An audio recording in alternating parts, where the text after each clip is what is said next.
Oh, hello, yeah. Well, I'm pleased it's Friday. I'm going to.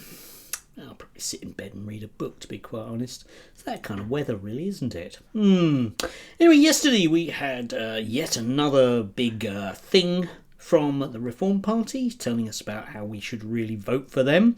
Quite an intriguing short message as a sort of budget response. Yeah, I thought we'd unpack that for a bit of a laugh. Yeah, it's not exactly light on policy detail, but it's certainly light on anything that's entirely believable. Anyway, let's have a look. The Chancellor has urged Labour MPs to defend her budget. Measures announced yesterday include raising taxes by £26 billion. It means 1.7 million people will find themselves paying more. Yes, well, at least it's not Elgar and the White Cliffs of Dover and Spitfires. Small mercies, I suppose. Dear reader, it is time to be honest with ourselves. The British economy is in desperate trouble. Despite what politicians pretend, you can see for yourself that nothing works anymore. We have non-existent... Well, yeah, and indeed I would, as indeed most people would agree with Nige at that point. However, we are likely to, very, very swiftly get into Nige going into very standardised territory. It's going to be one of those things of using certain words when he actually means other things. So let's carry on. growth, higher energy prices than anybody else in the world, taxes at a post-war high, £100 billion of annual debt repayment, and uncontrolled immigration that is draining our nation. And right, yes, indeed. You see, the difference between Nigel and myself is I would blame all of that, pretty much all of that, on, 40 years of neoliberalism, with a very, very much the cherry on top, which is, of course, Brexit, because mass migration has peaked, and in particular illegal migration has peaked very much since Brexit. That thing that we were kind of promised by certain politicians who perhaps might remain nameless at this point. Anyway, let's move on. that is just the record of 14 years of Conservative government. If things weren't bad enough, we now have economic chaos and a tax-raising budget under Starmer and Reeves. Whose side are Labour on? For almost 18 months, they've been coming for pensioners, homeowners, savers, small businesses, anybody aspiring to a better life. Even if they promise something today, they will take it away tomorrow. No wonder. Yes, indeed, and of course, that is us ordinary folks and our lives. We've been living with this certainly for the last decade and a half, and realistically for an awful lot of people, especially in the north of England, those kind of reform strongholds, for about 40 years. It's the economic system. It's not necessarily particularly that we've had particularly bad governments. We have had some very astoundingly bad governments. We've got one at the moment. Again, we're going to be in agreement. But where we're going to differ is all I can see is Nige and his mates being a continuation. Yes, you may notice that there are an awful lot of not very brown people in this particular video. It aims very, very particularly not to have non-white people in it. Let's carry on. A record 250,000 ambitious people fled the United Kingdom last year. These clueless politicians... Right, and no, that wasn't a record at all. We don't actually know how many people. If you look at the sort of government statistics, we don't actually know how many people go abroad. But the way that those figures are worked out is always on the basis of dollar millionaires, which is, I'm afraid, a very low bar. It basically means anyone that decides to go abroad gets pulled into that kind of thing. So, no, not buying it, Nige. have never run a business, have no idea how the real world works. Thanks to them, I would not be surprised if a financial crisis causes an early general election. Right, okay. In terms of people not knowing how the world works and running businesses, well, if you do look at the supposed great business people that there are in reform, it's always in a very, very narrow field, isn't it? They're all basically finance people. You think about all that original tranche of Reform MPs. They were, to a man, and they were all men, people that had worked in finance. So, no, I'm sorry, but I don't think that finance, particularly in the modern UK, is the real world. It ain't people going out in white vans. Yeah, Nige and Tice and, Yusuf and the rest of them have never done anything like that. And they always bang on about the fact that they've run businesses. Well, whatever. Yeah, loads of us have. Loads of us have. And to a certain extent, we do actually understand the way the world works. Probably in a way that the public school boys like Farage and Lowe don't. When that election comes, Reform UK will be ready. We will proudly be the party of Alarm Clock Britain, defending the hard-working taxpayers who keep this country running. Right, okay then, yes, hard-working taxpayers. People like me, in other words. Except, of course, Reform never really want to actually think about people like me because, working in education, I'm one of the dangerous ones that they don't like. But again, you notice this Alarm Clock Britain. Yeah, we're supposed to, once again, you may have noticed this in about the last 40 years, the way that there are undeserving poor people. The deserving poor people, you lot, the real strivers, and the undeserving lot. But I'm sorry, but if we actually do look at the record of reform, and we can only go on basically the number of MPs and what they've been doing, and they do seem to be often dropping like flies, when they're not simply something of the dregs of the Tory party that get in there. I'm not convinced that Danny Kruger, Etonian, who's never worked outside of think tanks and Parliament, is really the person to tell me that he's going to come up with some master plan to, revive the economy. And especially it's the same with reform in local government.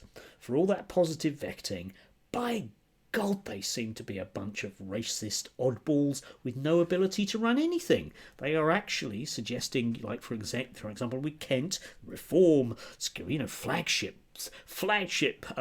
council, that they are going to be over something like, I think, 114 million quid short. And that's basically their extreme competence because, they're strivers who really know about business. Or maybe they don't, eh? Reform will strive to make work pay and will be on the side of small and family businesses. We'll reduce the bloated welfare state, slash red tape, raise the threshold at which you start paying income tax as soon as possible, and cut Britain's energy bills by scrapping crazy net zero targets invented by Boris Johnson and Ed Miliband.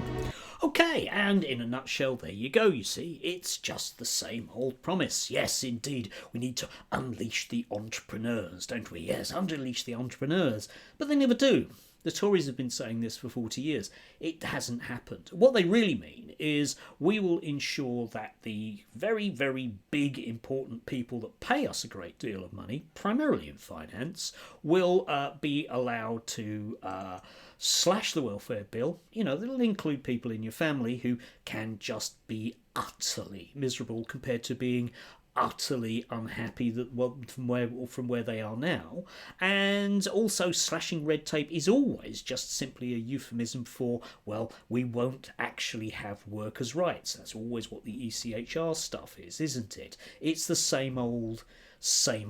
This is just Thatcherism Mark III, okay? It's just Liz Truss Mark II. It's identical to all of that stuff. It won't work, and indeed, when the financial crash happens, which it is going to come, maybe in the next week, maybe in the next month, maybe it'll even go into next year, but that thing is coming, and it might well, with all the problems in and around, financial deregulation with things like shadow banking, be utterly transformative in a way that 2008 was. But I would imagine that any reform government would just, well, what exactly? Would they allow banks to actually go to the wall like we should have done in 2008?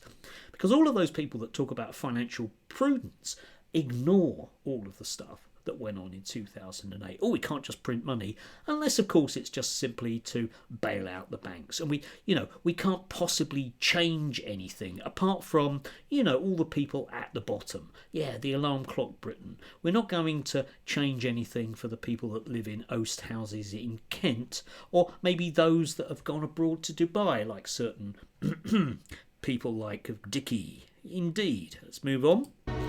None of this will be easy.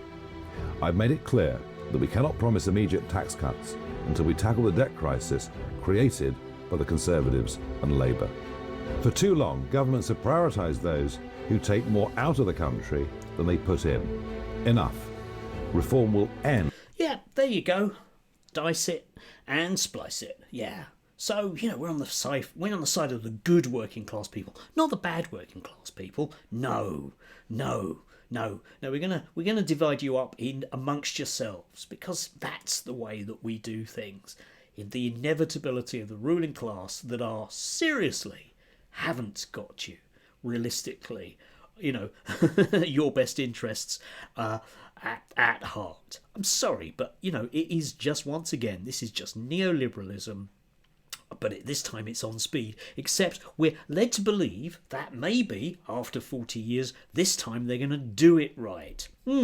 So what is the magical thing here? Well, we're going to slash government spending, which will reduce money in the economy, sucking more of it out, and magically, because that's the way the economy works, certainly it'll produce an enormous entrepreneurial spurt, and growth will reach enormous highs, and something will all be richer. You may recall you were sold that particular pig in 2010. And then it was repackaged under Brexit. Remember, Nige? Yeah, it was going to unleash all that stuff in the British economy and, everything. There was going to be no waiting lists. There was going to be loads of high-paying jobs. All of our food and our energy bills were going to be cheaper. Yeah, it's exactly the same thing from exactly the same person. And welfare handouts to foreign nationals. We will always be on the side of working people. We are favourites to win the next election. I take that responsibility very seriously. And Reform is building a team to turn our economy around. The government that I lead will not be full of career politicians, but people who've done things in the real world. Right, yeah, and they're all ex-members of the Conservative Party. Farage is an ex-member of the Conservative Party. Richard Tice is an ex-member of the Conservative Party. Zia Youssef is an ex-member of the Conservative Party. They're all ex-Tories. And if you want to try and sell me the notion that Andrea Jenkins and Sarah Pachin are somehow the cream of the crop of right-wing dynamic thought, I'm not exactly there with you. We know how money is made and should be spent. Our team will be ready with a plan to make Britain once again the best place to start a business, raise a family and build a future. I know what it's like to have to make a monthly payroll as a former small business owner. Yeah, he also knows what it's like to jet around the world, avoid awkward questions, and meet with other multi-millionaires who are raking it in as well. And the business model, of course, you can see, because they do love what's going on in the States, is a lot of personal enrichment for the people at the top. That's the whole business model, for example, of Trump's America. And by God, we know that Nigel Farage with his mate Steve Bannon is certainly going to do the same thing. Yeah, he might well be launching his own cryptocurrency. I think in about a week's time. Just you wait. By God, there's always another sucker out there for him, isn't there? Anyway. I will not let you down. This morning, people around Britain woke up feeling that the government is working against them. My promise is that a Reform government will work for the British people. Labour and the Conservatives broke Britain. Reform stands to fix Britain. Yeah, there you go. That's all that one. So, yes, definitely. Yeah. It's exactly the same product. We've just wrapped it in a bit more bluey purple than it was before. Anyway, I don't know, you can buy that if you like. A little bit of stirring music, loads and loads of, well, yeah, small business owners, all white people, you notice. Yeah, that's definitely it, isn't it? Still, yeah, that'll please Sarah Puccini. After all, I imagine she was getting very, very sick of having to see representative Britain. Oh God, no, can't have people that are actually real, can we? No. Anyway, enough of that. Oh God, you can tell it's Friday. Do have a lovely day if you can do. Do enjoy, and remember, capitalism is basically, modern capitalism is based on the notion of selling you a very dodgy product at a very high cost. And by God, that's what you're going to get with reform.